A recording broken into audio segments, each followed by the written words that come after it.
a werewolf shifter romance written by Catherine Stewart. Prologue. The Wind.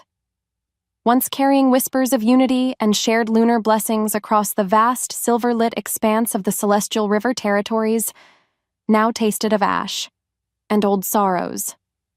Generations ago, 3 great lines, the stoic strength of Kalen's wolf, the profound lunar wisdom of Therans, and the keen intellect of Vorlags, had woven their fates into a tapestry of unparalleled power and harmony. Their combined might was a beacon, their reverence for the moon, absolute. The celestial river pack, as they were known in those hallowed days, thrived under a sky that seemed to promise eternal favor. But the brightest lights cast the deepest shadows. Vorlag, gifted with a mind that could unravel the most intricate of nature's patterns, felt the gnawing envy like a cur gnawing a bone. He saw the effortless alpha command in Kalen's lineage, a birthright he felt he deserved but could never claim. He coveted the intuitive grace with which Theron's bloodline communed with the moon, deciphering its silent language and wielding its ethereal energies, secrets they guarded with gentle reverence, secrets Vorlag burned to possess and twist to his own indomitable will. His ambition, a cold, patient fire, waiting for the perfect wind to fan it into a conflagration. That wind came, on the eve of the blood-moon conjunction, a celestial event of immense power. When the veil between worlds thinned and the moon's magic surged like a tidal bore, it began with whispers, insidious as smoke, seeded by Vorlag into the minds of the unwary. Doubts cast upon Theron's handling of sacred lunar rites, accusations of secret dealings with shadows beyond the pale. Vorlag, with a serpent's cunning, wove a web of deceit so intricate, so plausible, that even the steadfast Kalen, burdened by the weight of alpha responsibility and the need for unity, found his judgment clouded. Dark, forbidden magic, subtly employed by Vorlag, painted illusions of guilt upon Theron's innocent kin, twisting omens and fabricating evidence that screamed of sacrilege. The air in the grand conclave, held under the baleful glare of the blood-soaked moon, was thick with accusation, and a gathering storm of misplaced fury.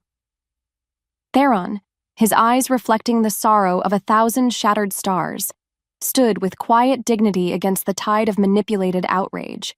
He spoke of truth, of legacy, of the sacred trust they all shared. But Vorlag's poison had seeped too deep. The verdict, when it came, was a death knell. Condemnation. The attack on Theron's heartland was swift, brutal, unholy. Wolves who had once shared hunts and laughter now tore at each other's throats, driven by lies and the dark fervor Vorlag had cultivated. The scent of blood and betrayal choked the ancient forests. Kalen, his heart a cold stone of regret even as he carried out what he believed was a grim necessity, saw the horror unfold, the unity of the celestial river shattering like ice under a hammer blow. He saw Vorlag in the chaos moving with chilling precision, not to restore order but to plunder Theron's sacred sites, his eyes gleaming with a conqueror's hunger. Theron's people, the keepers of the purest lunar light, were decimated. Their strongholds burned, their wisdom scattered like leaves in a storm.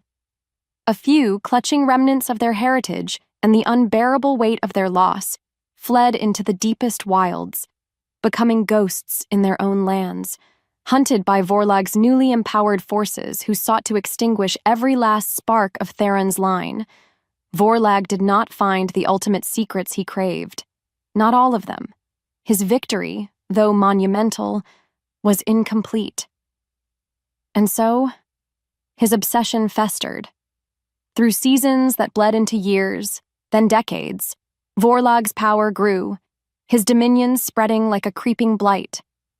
But always, the whispers of Theron's lost legacy, of a descendant who might one day rise, haunted the shadowed corners of his ambition. He would not rest until every trace was his, or eradicated. The moon, eternal and watchful, bore the scars of that ancient betrayal. It saw the hunted remnants of a noble line dwindle, and it waited. For a spark. For a howl of defiance. For a daughter of Theron to reclaim the light her ancestors had so fiercely guarded. A light Vorlag was still relentlessly, patiently, hunting. The dry leaves crunched loud under her worn boots. Too loud. Lyra froze, her breath catching in her throat like a trapped bird. With every heartbeat, a fresh wave of fear washed over her. They were close. She could almost smell them, the metallic tang of their weapons, the cold, dead scent of Vorlag's hunters. Deep down, she knew the truth. This was no ordinary patrol. These were the elite, the ones who never gave up. Not only that, but their pace. It had quickened these last few suns. Why? Why this sudden, fierce chase, after all this time? It was a question that gnawed at her, an open loop in her mind she couldn't close. Her goal was simple: survive. Find a place to hide, just for a few hours, just to catch her breath. Her emotional state? A tangled mess of exhaustion and terror, a familiar companion these last few years. No matter how hard she tried, the memory of that night always came back. The night her world burned, fire and screams, and the chilling, triumphant howl of Vorlag as her family. Her hand instinctively went to the smooth, cool moonstone pendant hidden beneath her tunic. It was all she had left of them, a tiny weight against her skin. Sometimes, like now, when fear was a living thing beside her, it felt faintly warm. Was it just her imagination? Or something more? This was another mystery she carried. This constant running, this gnawing fear, it set up her life. This was her ordinary. Because of that, trust was a luxury she couldn't afford. Solitude, her shield. Still, the forest felt different today. Colder, the shadows deeper, as if the trees themselves held their breath, waiting. Maybe it was fate, or maybe it was just the wind shifting. But she knew, with a certainty that settled like ice in her bones, that they were about to find her. What would she do then? How could one wolf, alone for so long, stand against so many? The forest offered no answers, only the rustle of unseen things. Before she could move, a twig snapped behind her, too close. Without thinking, her body reacted, years of evasion taking over. She bolted, a deer startled by the wolf, her heart a wild drum against her ribs. The chase was on, again, and this time, she feared, might be the last. She had to get away, not just for herself, but for the flickering ember of hope that her parents hadn't died for nothing. Moments later, Lyra found herself pressed into the hollow of an ancient, lightning-split oak. Her lungs burned, the taste of blood and fear coppery in her mouth. The hunter's calls. Fainter now, farther east. For now. She allowed herself a few ragged breaths listening to the sudden silence of the woods. In the quiet that followed, a new sound drifted on the wind. Voices. Low, rough, and unfamiliar. Not Vorlag's hounds. Her goal was to remain hidden, to learn who else shared this desolate stretch of wilderness. Her emotional state shifted from raw panic to cautious curiosity, her senses straining. Even so, every unknown was a potential threat. As if pulled by a string, she crept closer, moving like a ghost through the undergrowth until she could see them. Two scruffy, hard-bitten rogues huddled around a pathetic excuse for a fire.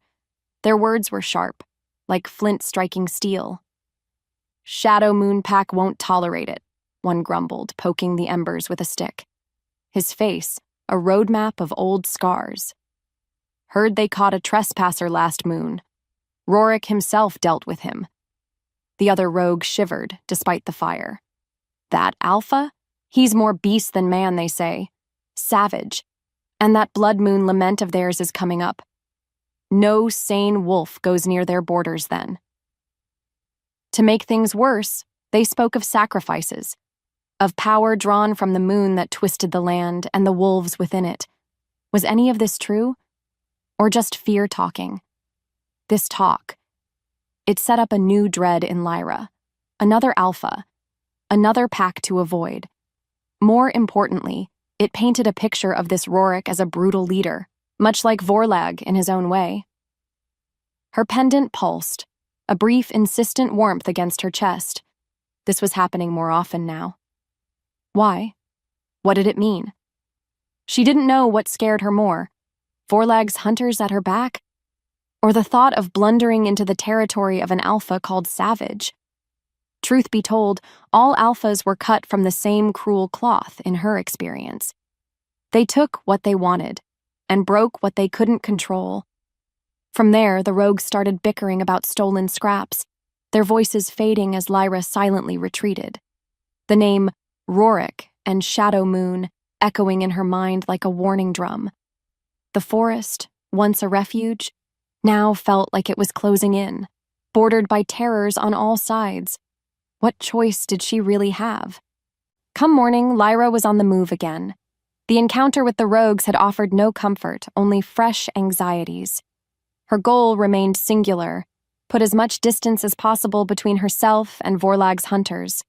Her emotional state, a tight knot of dread and weariness. Sleep had been fleeting, filled with shadows and half-forgotten lullabies her mother used to sing, lullabies that spoke of lunar power, and a lineage she barely understood. Why remember them now? But then the forest erupted, not with the stealthy approach of a few scouts, but with the coordinated rush of a full hunting party, elite.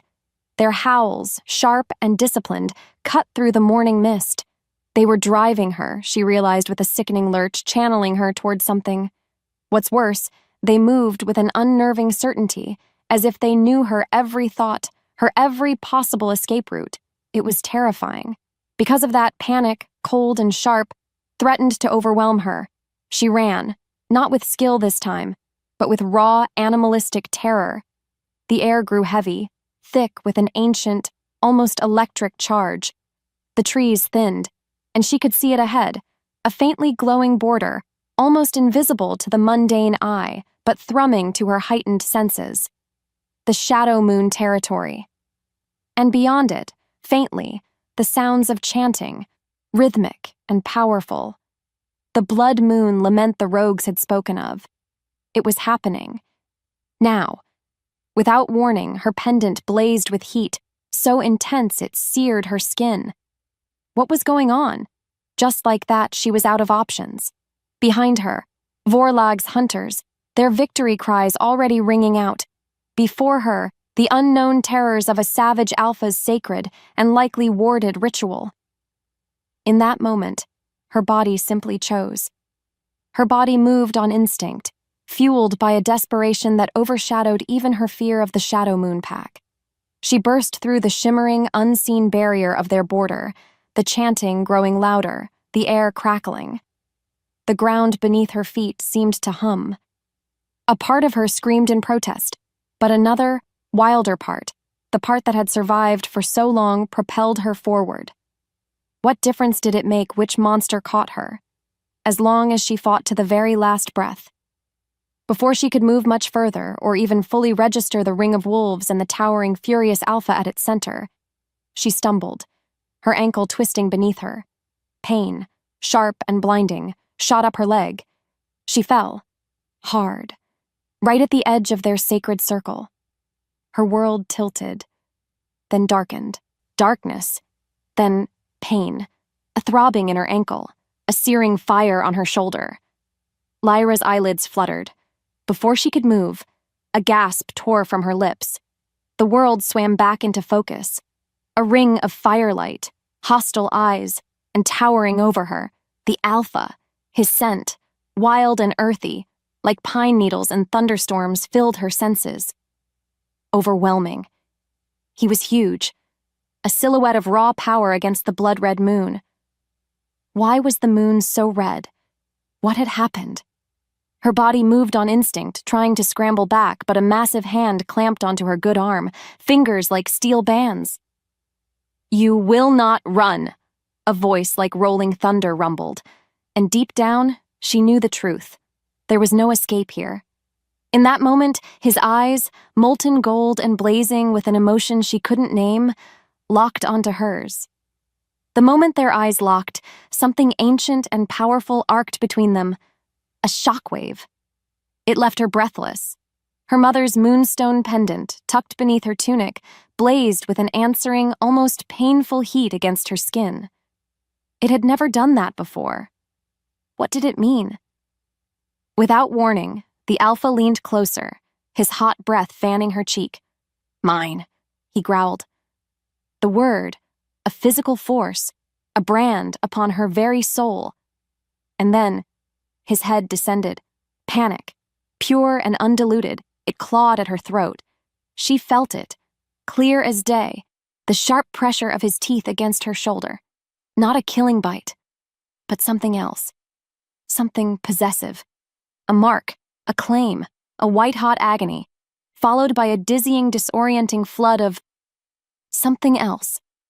Connection? Impossible. Yet, it was undeniably there. As if the world narrowed to just the two of them, the chanting of the pack faded to a distant hum. Her world tilted. Something inside her shifted. Just like that. Everything changed. He lifted his head, his golden eyes burning into hers. A terrifying satisfaction in their depths. Around them, the shadow moon wolves watched. Their expressions, a mixture of shock, awe, and suspicion. Because of that, Lyra knew she had stumbled into something far more dangerous than she could have ever imagined. This wasn't just trespassing. This was sacrilege, followed by an act that bound her to the heart of their fury. She didn't know what scared her more, the alpha's raw power or the terrifying unwanted pull she felt towards him. What followed was a blur. Rough hands, snarling faces. Soon after the claim, Lyra was half dragged, half carried away from the ritual site, her injured ankles screaming in protest. Her heart skipped a beat with every hostile glare. They thrust her into a small, dark den carved into the earth. The scent of old fir boughs and damp soil, thick in the air. A prison. A gilded cage, perhaps, because someone had left a water skin and a strip of dried meat. But a prison nonetheless. Which meant her brief, desperate hope of fading back into the wilderness was gone. Her immediate goal, assess the situation. Find any weakness. Any chance of escape. Her emotional state, a maelstrom of rage, fear, and a confusing, persistent throb from the mark on her shoulder. As the silence stretched, she touched it gingerly. It tingled. A constant reminder of the alpha's possession. Her bones remembered him, the feel of his power, the heat of his body. Infuriating. No matter how hard she tried to block it out, the echo of his growl, "Mine," reverberated in her soul. Why him? Why her? Why now? That night, sleep was impossible. Every shadow seemed to dance with menace. Every rustle of leaves outside. A threat. She felt it, clear as day, the pack's animosity. A palpable wave of dislike pressing in on her. And then, there was Rorik, the alpha. He hadn't come to her den yet, but his presence was a weight on her mind. What did he want with her? Was she a trophy? A pawn? Or something more? This was an open loop, a question that tormented her. Truth be told, she feared the answer. She feared him. She feared this unwanted bond that pulsed with a life of its own. Despite that, a tiny, rebellious spark of her old self remained. She would not break. She had survived Vorlog. She would survive this savage alpha too. Maybe it was fate that brought her here, but she would fight it. Every step of the way. She would find a way out. She had to. Because survival was etched into her very being. She would listen. She would watch. And when the moment came, she would run. The forest was her home. Not this suffocating den. Not this hostile pack. Come morning, the wooden slab covering her den entrance scraped open, revealing not the hulking alpha, but an older she-wolf. Her fur was streaked with gray, her eyes sharp and intelligent, missing nothing. With a single glance, she took in Lyra's defiant posture, the dirt, the lingering scent of fear. "The Alpha wishes to see you," the she-wolf stated, her voice raspy but firm. No room for argument. So, Lyra, her heart pounding a nervous rhythm, followed her out into the pale morning light. Her goal: survive this encounter. Give away nothing vital. But also, to glean any information she could. Her emotional state. A tightrope walk between defiance and trepidation. As if pulled by a string, she found herself standing before Rorik. He was leaning against a massive oak, arms crossed, the morning sun catching the silver tips in his dark fur, making him look like a forest god, a terrifying, beautiful one. His golden eyes, less wild than the night before but no less intense, fixed on her. The moment their eyes locked, the air thickened. The bond between them pulsed, an invisible chain. "Who are you?" Rorik's voice was a low rumble. "And why were Vorlag's hounds chasing you into my lands, onto sacred ground, during my ritual?" Lyra swallowed hard. "I am Lyra, and Vorlag. He hunts all who escape his grasp." Her voice trembled, but she met his gaze. "All, or someone specific?" He pressed, his gaze sharp. Under the weight of his stare, she felt a tremor. He knew something. "That mark on your shoulder, the way your pendant flared, it speaks of old blood. Theron's blood, perhaps?" Between one breath and the next, Lyra's world tilted again. Theron, her father. How could he know? As the truth unraveled between them, not in words, but in the sudden, charged silence, something cracked. She saw a flicker in his eyes, not just suspicion, but something akin to recognition? Pain? "Vorlag destroyed Alpha Theron and his entire line," Rorik stated, his voice flat, yet resonant with an old sorrow. Or so it was believed. Which meant he knew the history. He knew the celestial schism. This changed everything. He wasn't just a random savage alpha.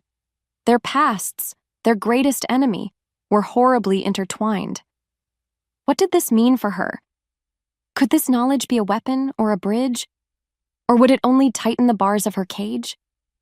After that stunning revelation from Rorik about her father, Alpha Theron, Lyra found herself in a new kind of turmoil. More importantly, he knew. He knew her lineage. What did that mean for her? Was she safer, or in even greater danger? Because of that, the den felt even more like a cage, albeit one where the bars were made of suspicion and unspoken history. Her goal was still escape, but now it was tangled with a desperate need for answers. Her emotional state, a confusing mix of fear, resentment, and a tiny traitorous flicker of something else. Hope? No, it couldn't be. Still, she spent the next few days cautiously exploring the limits of her confinement. The same gray-furred she-wolf who had escorted her to Rorik, whose name she learned was Ilara, brought her food and water. Ilara's face, like a stone carving, unreadable. Her silence, a heavy blanket. Yet, Lyra sensed no outright malice from her, just a weary watchfulness. The rest of the pack, however, was not so subtle. When her name left his lips, Rorik's that is, in orders to his pack regarding her care, it was met with glares and muttered growls when they thought she couldn't hear. They saw her as an ill omen, an outsider marked by their alpha during a sacred rite she'd desecrated. Who could blame them? In the quiet that followed each meal, Lyra would pace her small den, the mark on her shoulder a constant tingling reminder of Rorik's claim. Her bones remembered him, the raw power, the burning intensity in his golden eyes. She remembered the scent of pine and storm that clung to him, a scent that both terrified and shamefully intrigued her wolf. Her wolf stirred more often now, restless, curious, something Lyra fought to suppress. Truth be told, she was as much a prisoner of this unwanted bond as she was of the Shadow Moon Pack. How could fate be so cruel? to bind her to one so like the monster she'd fled. She didn't know what scared her more, Rorik's unpredictable nature, or the faint, undeniable pull she felt towards him, a pull that whispered of destiny even as her mind screamed of danger. The core question of her life echoed louder now. Was solitude, the familiar sting of loneliness, truly the only safe harbor? Or could trust ever bloom in such cursed soil? The answer seemed obvious. Yet his knowledge of her father was a strange, unexpected thread. This place, this Alpha, this bond. It was all a dangerous puzzle. A few days later, as Lyra sat listlessly tracing patterns in the dirt floor of her den, Ilara entered. Instead of just leaving the food and departing, the older she-wolf lingered. Her voice trembled slightly as she spoke, her sharp eyes fixed on the moonstone pendant Lyra always wore. "That stone," Ilara began, her voice a low rasp. "It sings a sad song of the celestial river, a song many have tried to silence." Lyra's goal was to learn, to understand the cryptic words, but her emotional state, a whirlwind of surprise and caution. "What do you know of the celestial river?" she asked, her own voice barely a whisper. Maybe it was fate that Ilara was speaking to her now. Ilara looked around, as if to ensure they were alone. "Old tales, child, tales of a great Alpha, Theron, who spoke with the moon itself. Tales of a great betrayal, orchestrated by one who craved that power. Vorlag." At the mention of his name, a shiver traced Lyra's spine. They say Theron's line was extinguished, but the moon remembers, and sometimes it whispers to those who carry its mark. Ilara's gaze flickered to Lyra's shoulder, then back to the pendant. As if summoned, a faint warmth spread from the stone, a familiar comfort, but stronger this time. Her wolf pressed forward with curiosity. In that moment, Lyra felt a strange tingling in her fingertips, a heightened awareness of the moonlight filtering through a crack in the den wall. She felt it, clear as day, a subtle shift in the air, an almost imperceptible hum that seemed to resonate with the pendant. Something inside her shifted. Could this be the lunar magic her mother had only hinted at? The power Vorlag had murdered her family to possess? Because of that, a new kind of fear, mixed with a dawning awe, filled her. This changed everything she thought she knew about herself. This was a secret she had to guard, even from these wolves. More importantly, Rorik had been observing her more closely since their confrontation. Lyra had caught his gaze on her several times from a distance, unreadable, intense. What's worse, if this power was real, it made her an even greater target for Vorlag.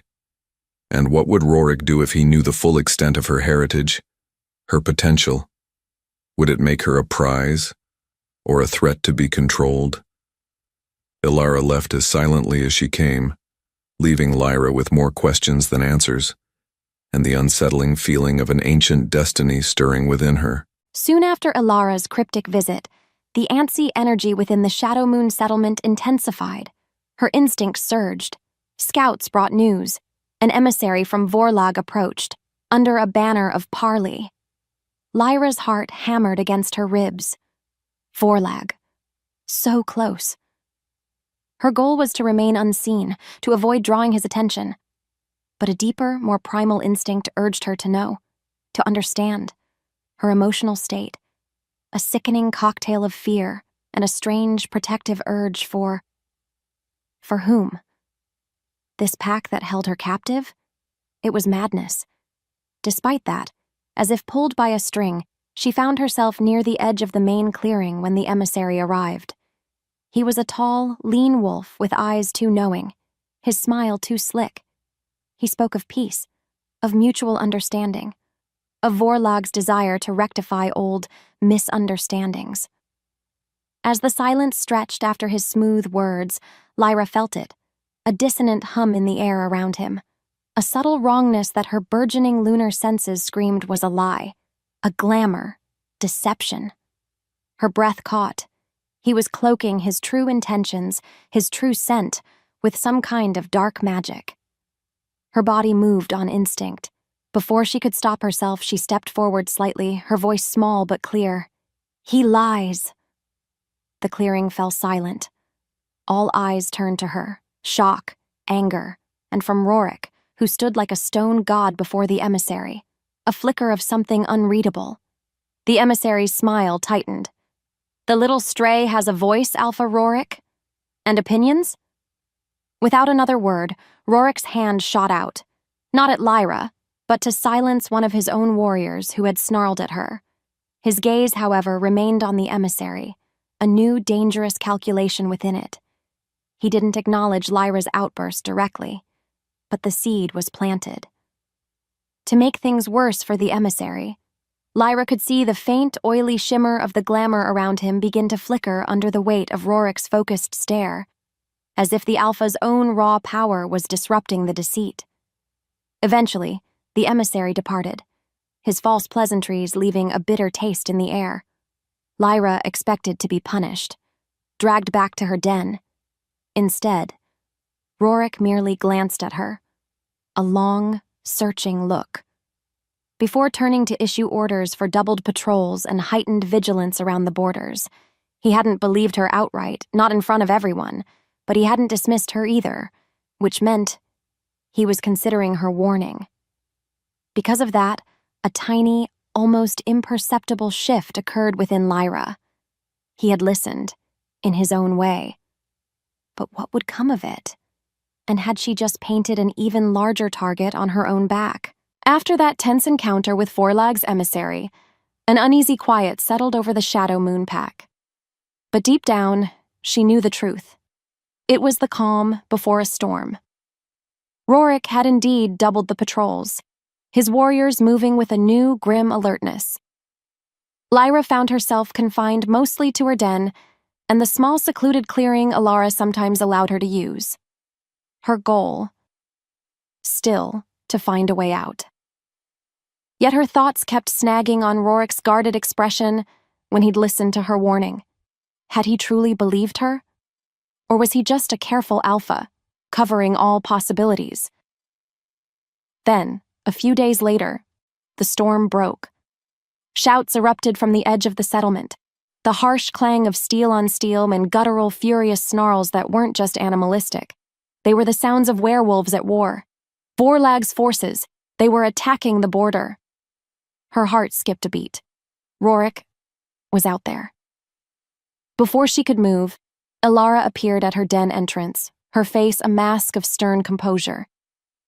"Stay inside, little stray. This is not your fight." But it felt like her fight, didn't it? Because of that, a sickening wave of anxiety washed over Lyra. Despite that, Lyra couldn't just sit there. She paced the den like a caged animal herself. With every heartbeat, she felt a strange echo, a phantom pain in her own shoulder where Rorik's claiming mark throbbed. As if pulled by a string, she could almost feel the distant clash of the battle, the fury, the pain, not her own, but his. It was the bond, she realized with a jolt of both fear and an unwanted connection. This accursed mark tied her to him, to his pain. She didn't know what scared her more, Vorlag's army at their doorstep, or this intimate, invasive link to the savage alpha who held her captive. Why should she care if he was hurt? He was her jailer. Yet, as the sounds of fighting raged, she found herself praying to a moon she barely understood. Praying for what? For his safety? The thought was absurd. Still, it lingered. Moments later, the sounds of battle receded, replaced by the grim quiet of its aftermath. Alara returned, her expression grim. The Alpha is victorious, but not without cost. Lyra's breath caught. Rorik, was he all right? The question burned on her tongue, but she swallowed it down, her internal turmoil a raging sea. In the quiet that followed the skirmish, Rorik summoned Lyra. He looked weary, a fresh scar tracing his jaw.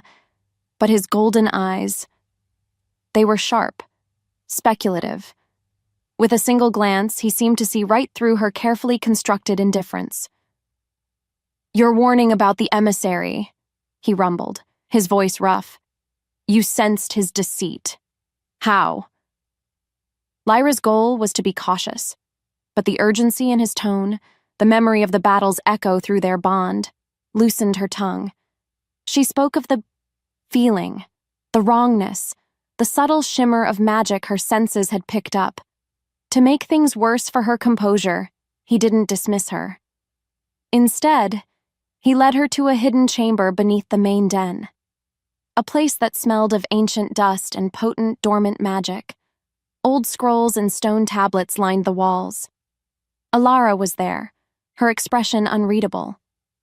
"My father spoke of the celestial river's lunar affinities," Rorik said, his gaze sweeping the chamber, "of Theron's line being able to see more.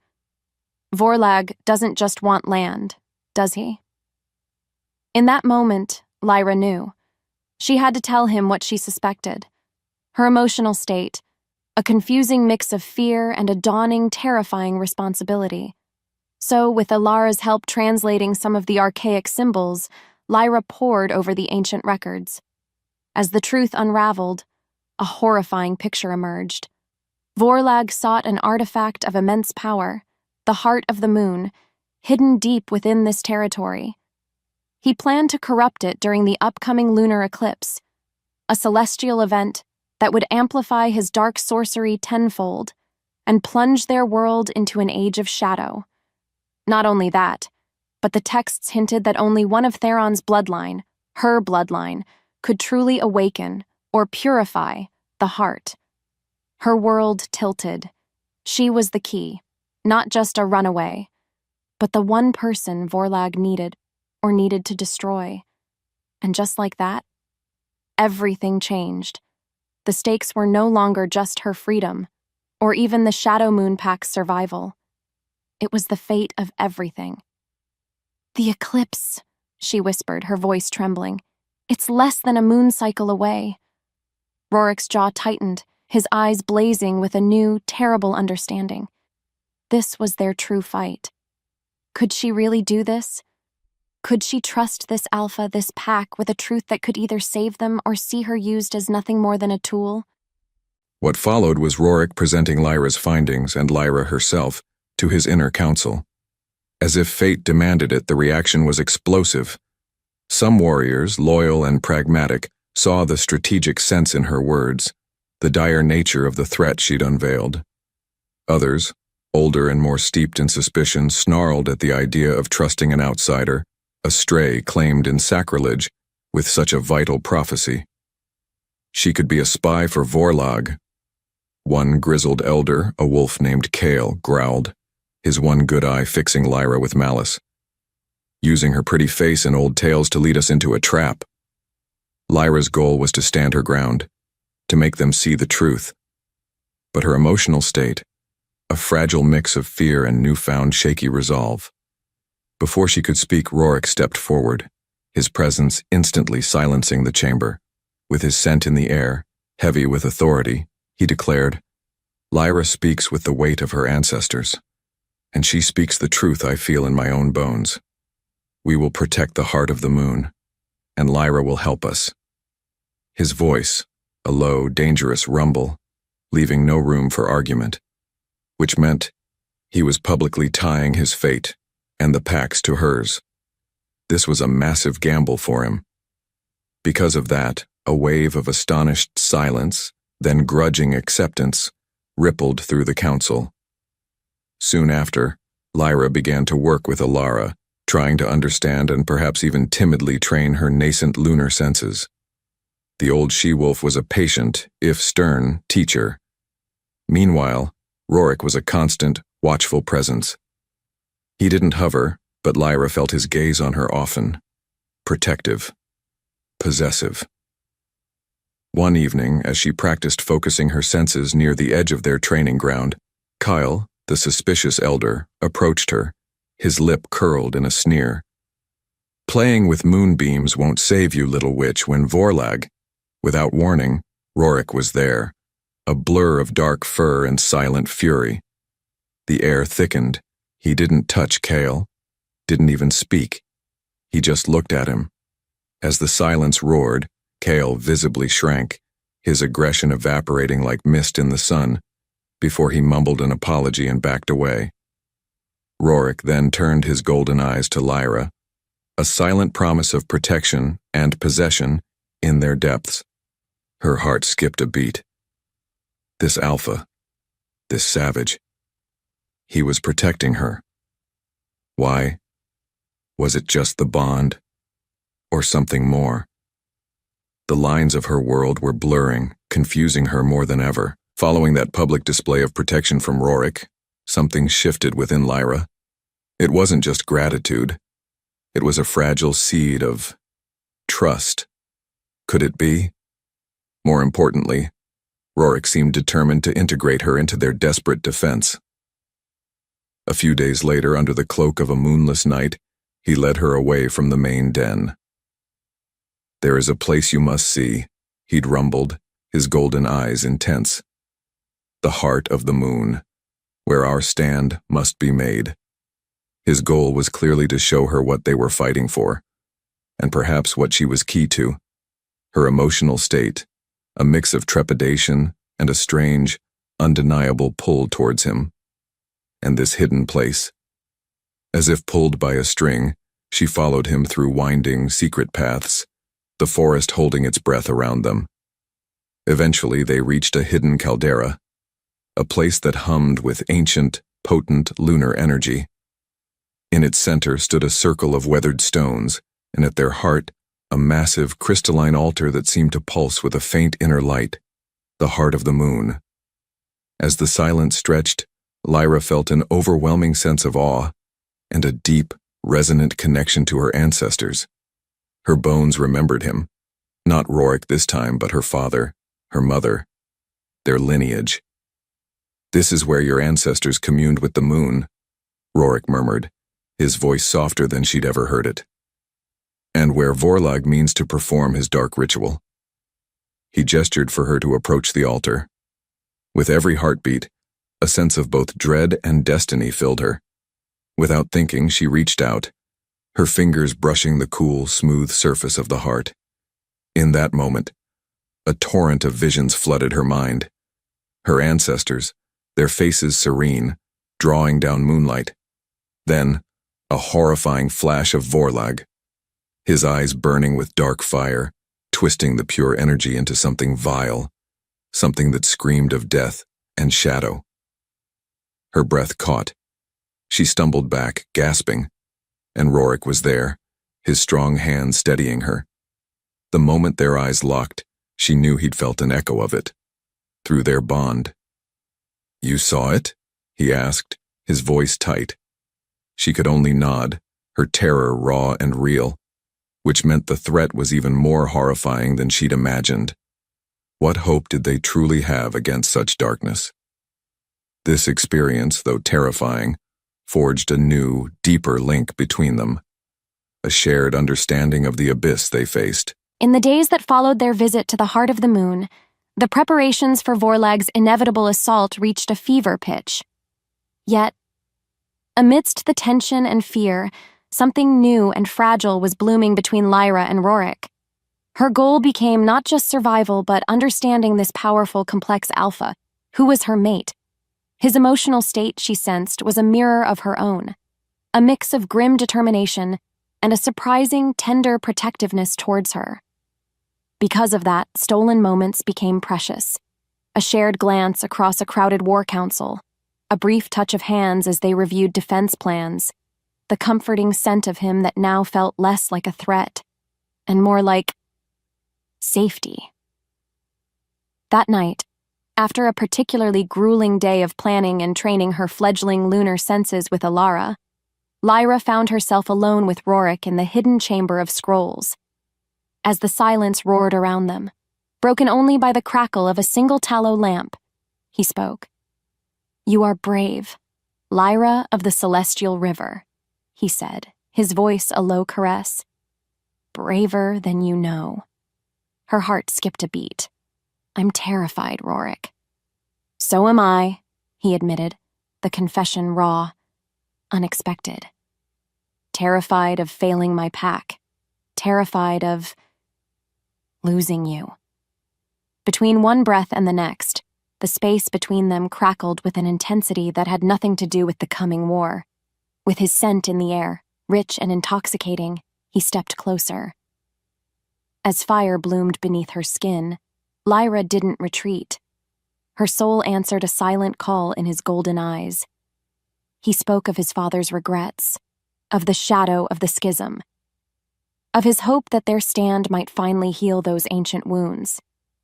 She, in turn, spoke of her lost family, of her loneliness, of the terror that had been her constant companion. And just like that, everything changed. Words became whispers. Whispers became searching touches. The air thickened. His mouth found hers, a kiss that was both savage and tender, a claiming that was also a plea. Her wolf pressed forward, and she let it happen. In the heart of the impending storm, under the watchful gaze of ancient lore, their bond was consummated, a desperate, beautiful affirmation of life and love against the encroaching darkness. Was this reckless? Yes. Did it feel more right than anything she'd ever known? Absolutely. Moments later it felt like, though hours must have passed, the fragile peace of their union was shattered.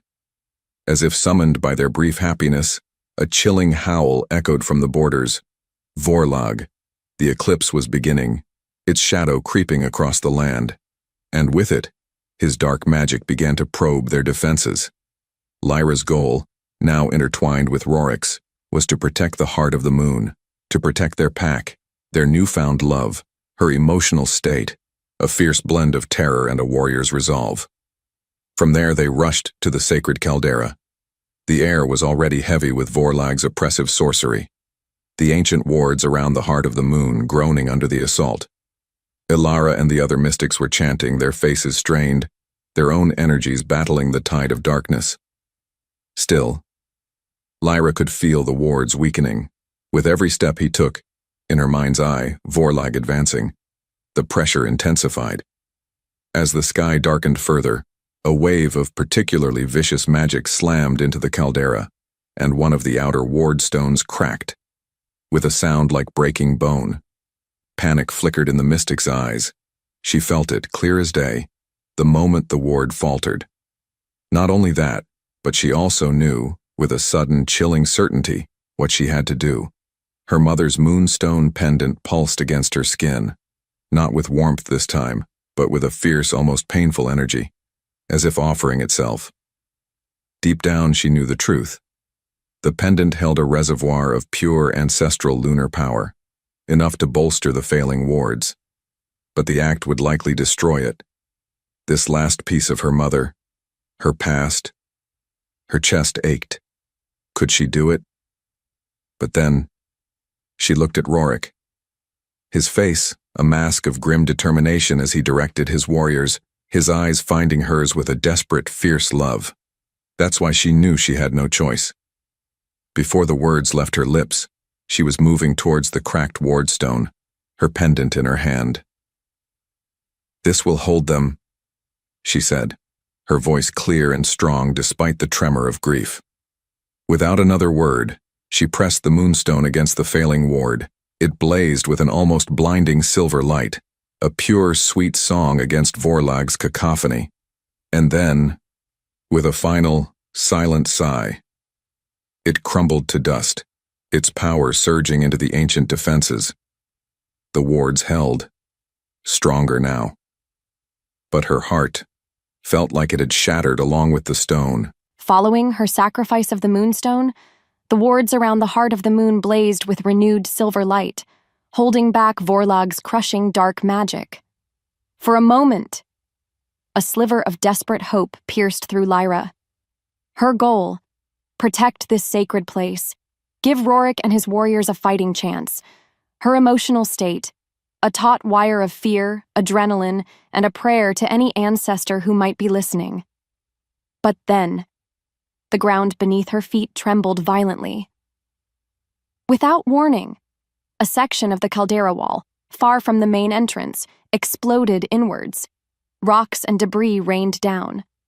What's worse, through the dust and chaos, Vorlag's elite shock troops poured in, their eyes glowing with malevolent red light, their snarls echoing in the confined space.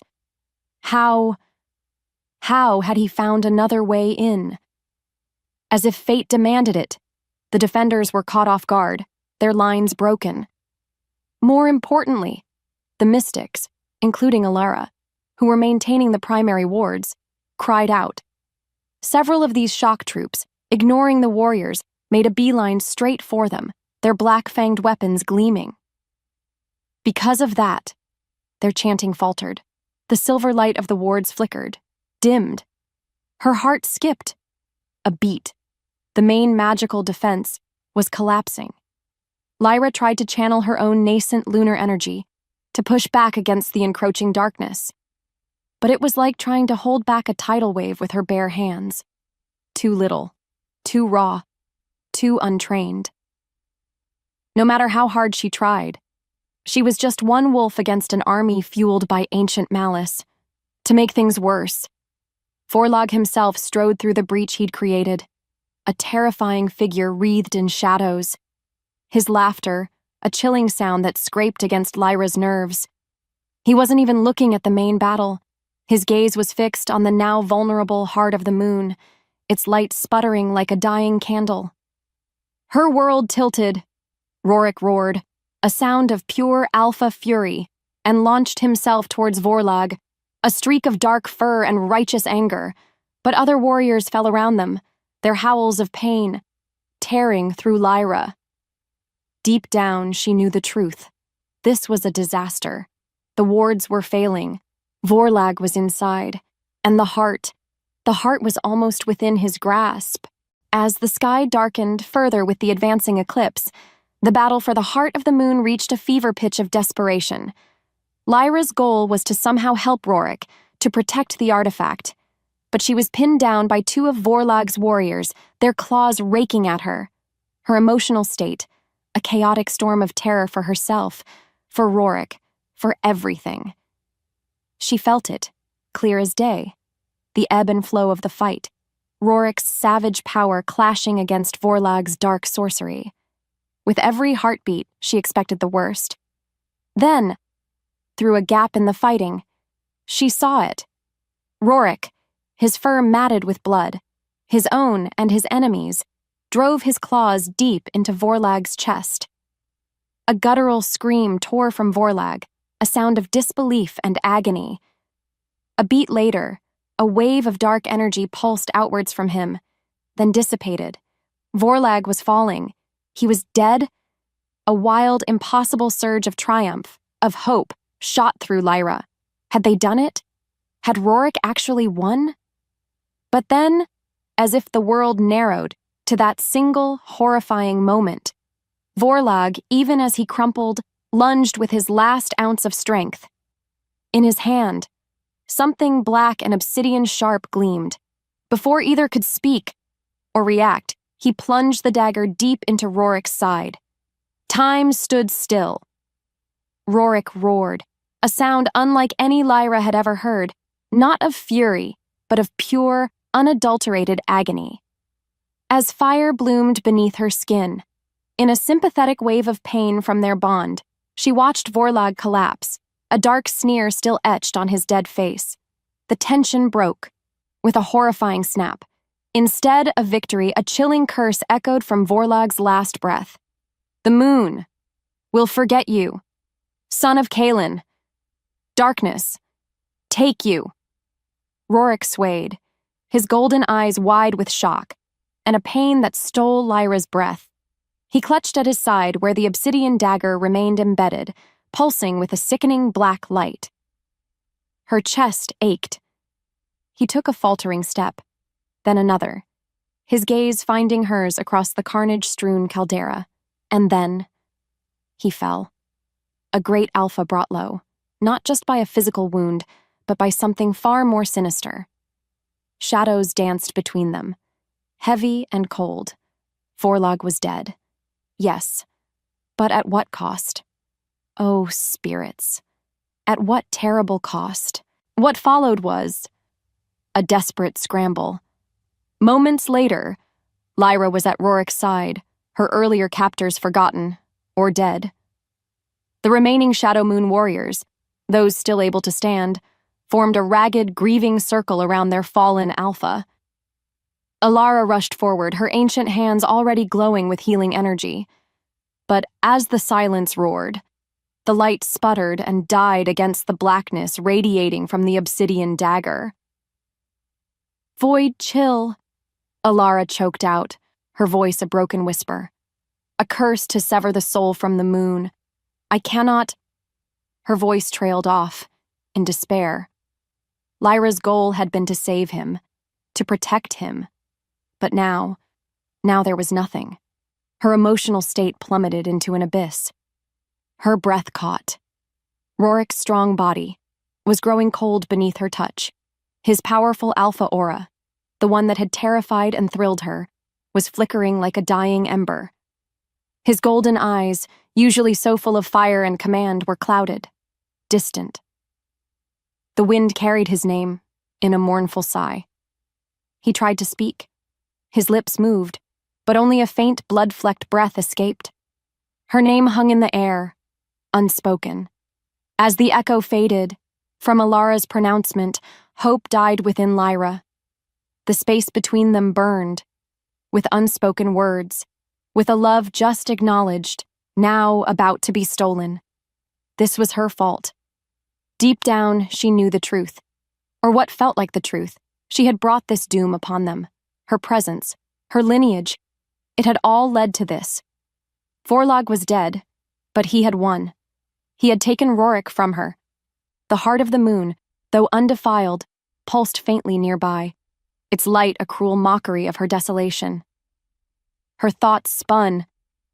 The eclipse reached its totality, plunging the caldera into an almost absolute darkness, mirroring the black despair consuming her soul.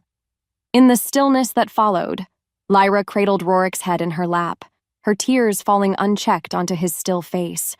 Her internal flaw, the deep-rooted belief that connection only ever led to pain and loss, screamed its bitter triumph.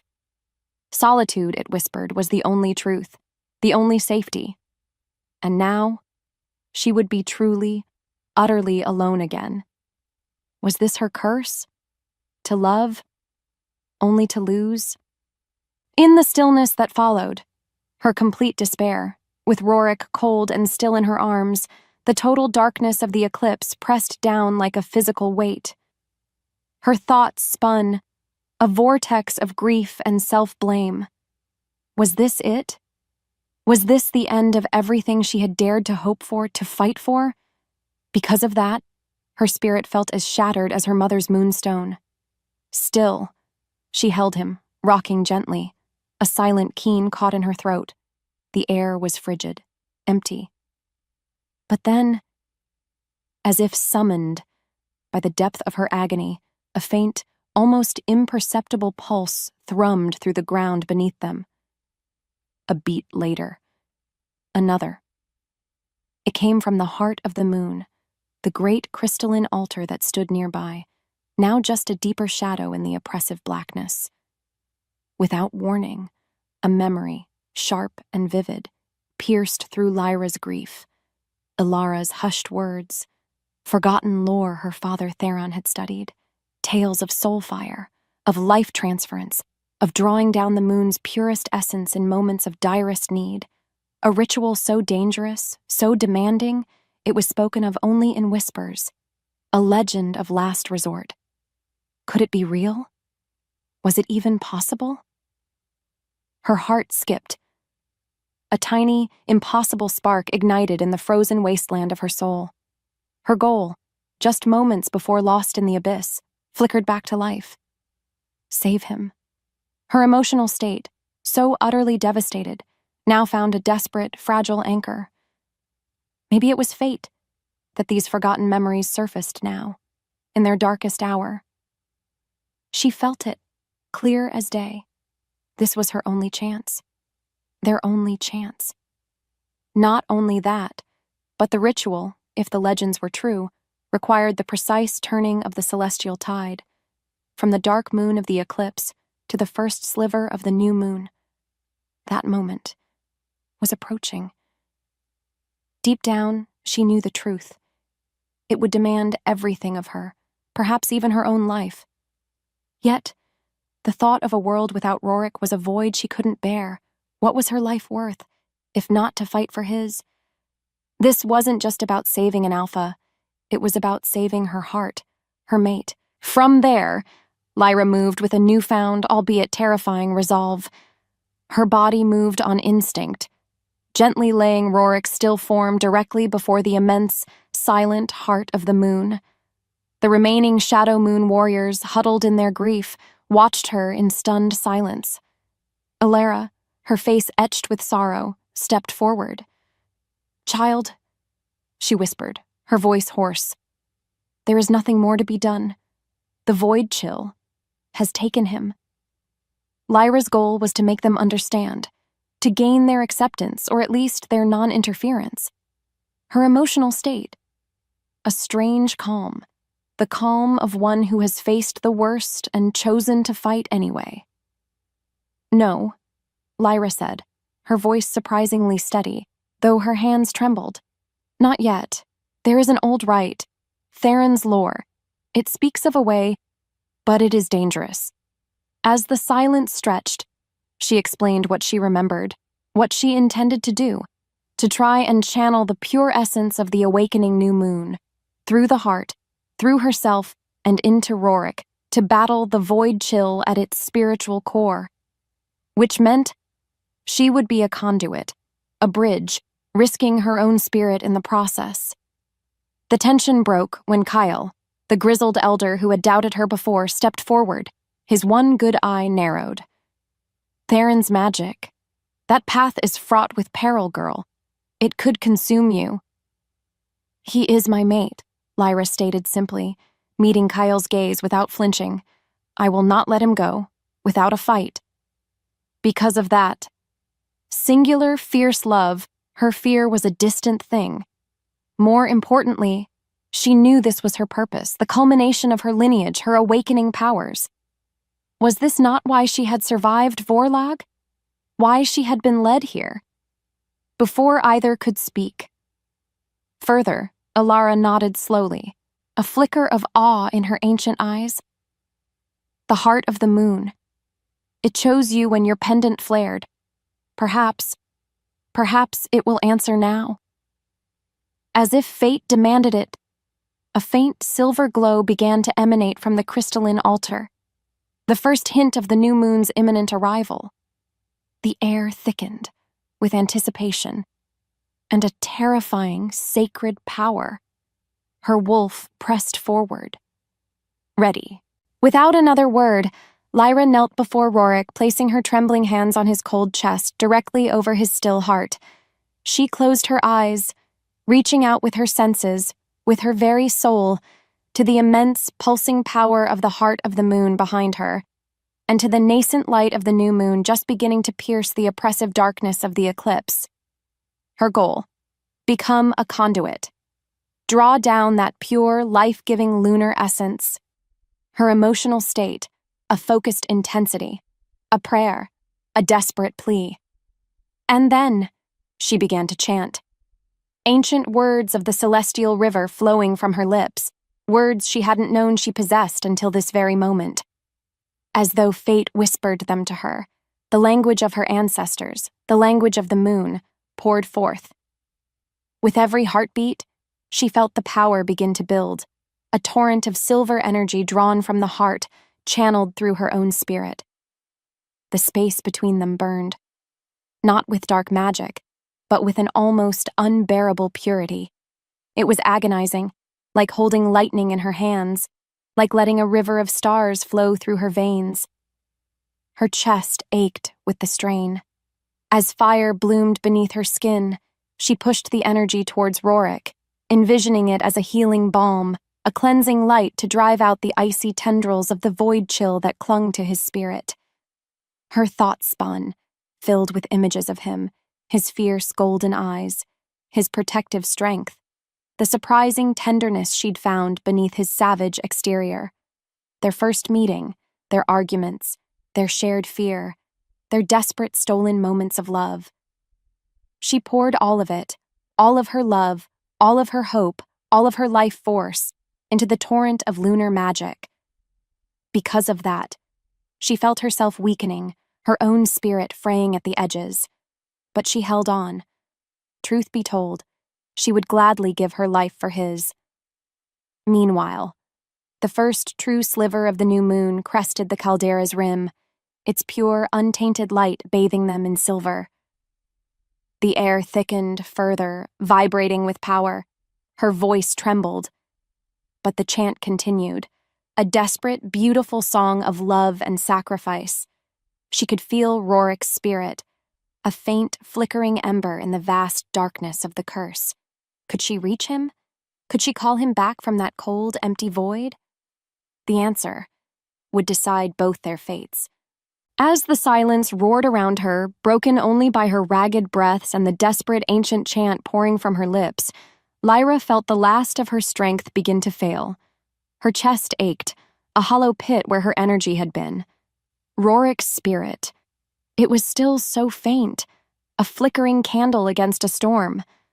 But then, as though fate whispered it, the pure, untainted light of the new moon, now fully clear of the eclipse's shadow, surged through the heart of the moon, and into her. In that moment, she became more than just a conduit. She was the moon's own breath, its own healing touch. Her goal was singular, absolute. Bring him back. Her emotional state, a raw nerve of love, sacrifice, and a hope that burned brighter than any star.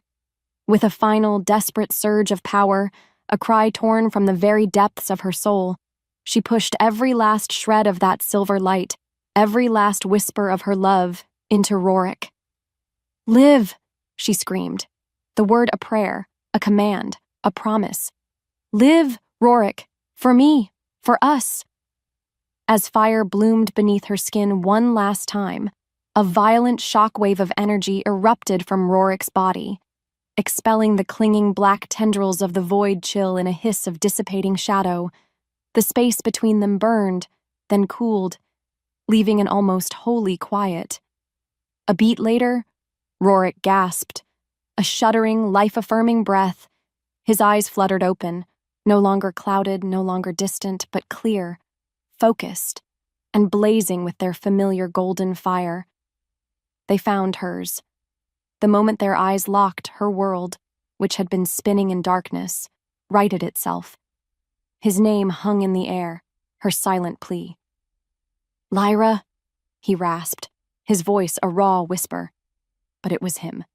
He was back. Her soul answered. Relief, so potent it was an agony, washed through her. And then, her own strength utterly spent, she collapsed beside him. Her last conscious thought a single triumphant word, mine. Because of that, because of everything, she knew they had won. He was alive. What followed was a gentle awakening. Days later, it felt like. The first thing Lyra registered was the soft fur beneath her cheek and the steady rhythmic beat of a heart beside her ear. Rorik. Her goal now was simply to breathe, to feel. Her emotional state, a quiet sea of exhaustion and a profound, bone-deep contentment. She opened her eyes to find him watching her, his golden gaze soft, filled with an emotion that made her own heart ache with a sweet tenderness.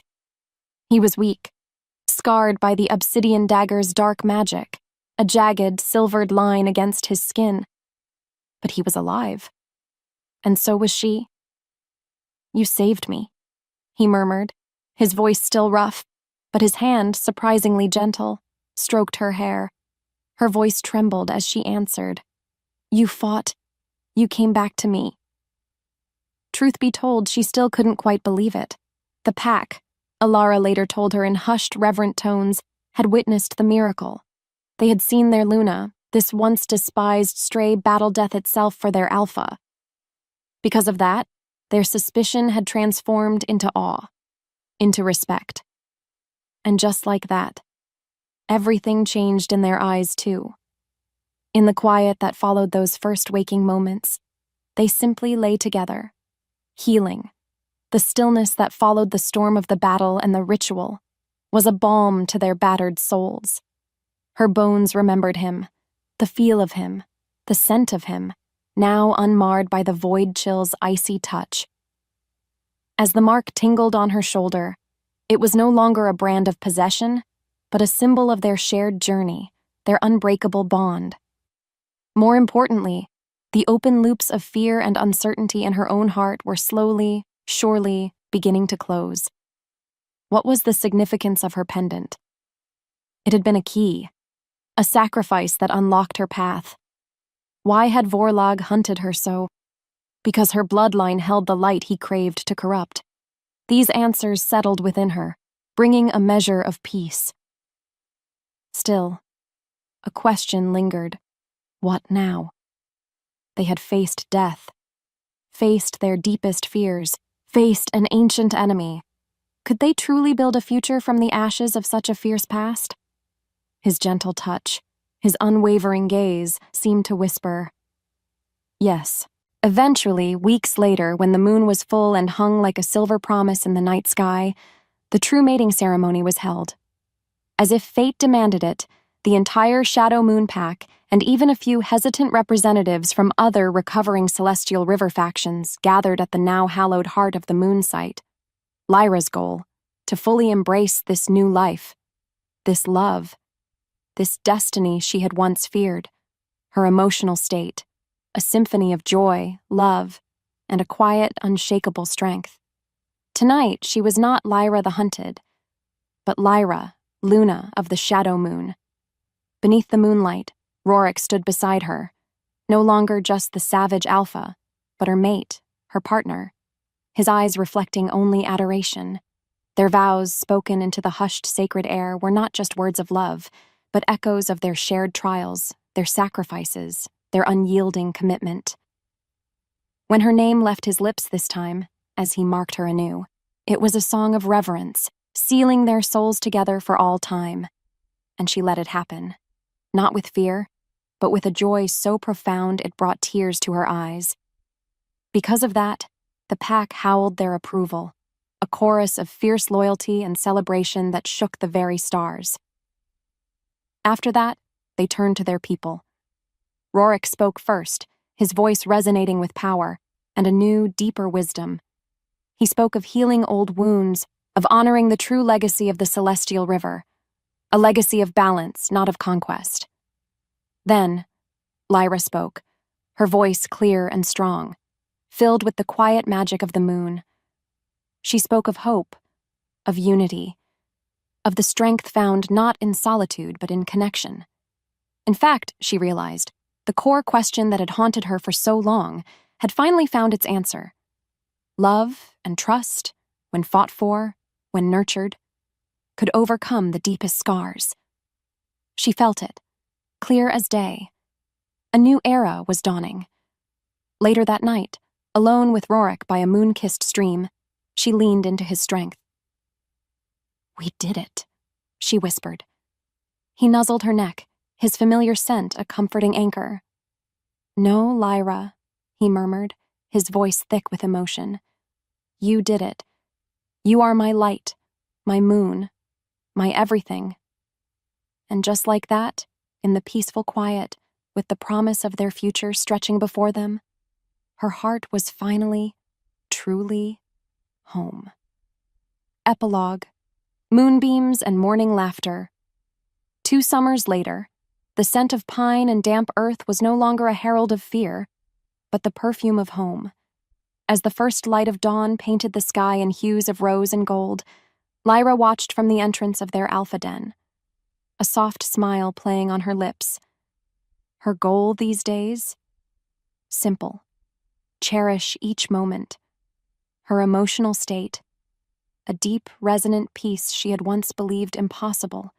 Because of that, the old nightmares rarely troubled her sleep anymore. The Shadow Moon Pack.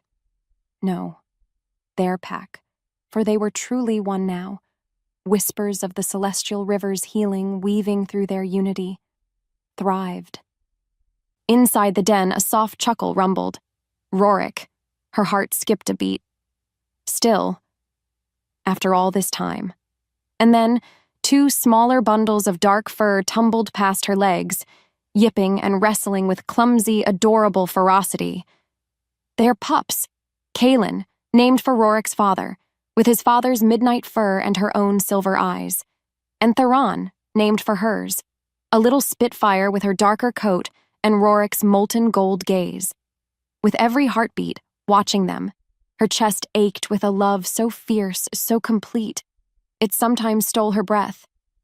Truth be told, this life, this family, was more than she had ever dared to dream. Rorik emerged, his arms circling her waist, pulling her back against his warm, solid chest, his scent, her safety, her home. "They are a handful this morning, my moon," he murmured, his voice a low thrum against her ear. Lyra leaned into him, her head resting on his shoulder. "They take after their father," she teased gently. Because of that playful remark, he nipped her earlobe, a spark of their familiar fire igniting between them. More importantly, beneath the playful banter, their bond pulsed, strong and serene, a testament to everything they had overcome. The obsidian scar on his side, a faint silver line now, a reminder not of loss, but of her love's power, of their shared victory. She felt it, clear as day, the answer to the question that had once haunted her. Love and trust had overcome. They had healed. They had built something beautiful from the ashes. As the silence stretched comfortably between them, broken only by the joyful yelps of their pups, Lyra looked out at their thriving territory. The heart of the moon, now a beacon of pure lunar energy, pulsed gently in the distant caldera, its light a promise. Alara was teaching the younger wolves the old ways, the true ways of the celestial river, her wisdom a guiding light. Even Kael, the grizzled elder, now offered Lyra nods of grudging, then genuine respect. Maybe it was fate that had brought her here, to this pack, to this alpha. Or maybe it was choice, a series of desperate, brave choices that had led her from solitude to this incredible belonging. Deep down, she knew the truth. It was both. And she wouldn't change a single step of the journey. Thank you so much for watching this video. We really appreciate you spending your time with us. If you enjoyed what you saw, we've got a whole library of other videos packed with more great content just like this waiting for you on our channel. So why not dive into another one right now?